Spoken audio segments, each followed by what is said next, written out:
মণ্ডল কেসে গ্রেপ্তার হওয়া অনুব্রত মণ্ডলের প্রাক্তন দেহরক্ষী সাইদুল হোসেনের 7 দিনের পুলিশ হেফাজত শেষ। পুলিশের আবেদনের ভিত্তিতে ফের 4 দিনের পুলিশ হেফাজত দিল বিচারক।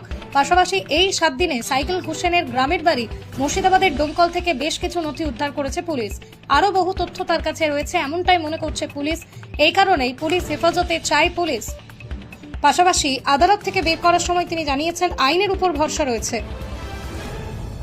সেগাল হোসেনকে পিসি থেকে আজকে রিটার্ন করে পুলিশ প্রোডাকশন করেছিলেন, তার জন্য আজকে আমরা বেল পিটিশন করেছিলাম।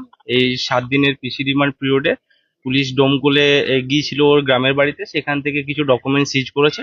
যেটুকু আমাদের নলেজ আর যেটুকু আমরা দেখেছি সেই ডকুমেন্টসের সাথে সেগাল হোসেনের কোনো রকম কোনো লিঙ্ক নেই। যেহেতু এ পাথর ব্যবসার সাথে যুক্ত, এর পরিবার পাথর ব্যবসায়ীর সাথে যুক্ত, সেই জন্য যে ড্রাইভার ওদেরই সব ওই চালান টালানগুলো হাবিজাবি আছে, বিশেষ কিছু ওখান থেকে পাওয়া যায়। তারপর আবার আজকে 4 দিনের পিসি রিমান্ডের প্রেয়ার করেছিল, লার্নেড কোর্ট সেটাকে কনসিডার করে অ্যালাউ করেছেন। প্রসিকিউশনের বক্তব্য যে ইনভেস্টিগেশন আরো কিছু ডেভেলপমেন্ট হতে পারে। 4 দিনের প্রেয়ার করেছিলেন, লার্নেড কোর্ট 4 দিনের পিসি দিয়েছেন।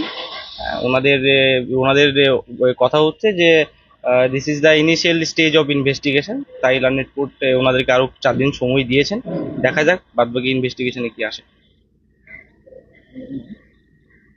আমার নাম শাহরুখ আলী খান, অ্যাডভোকেট।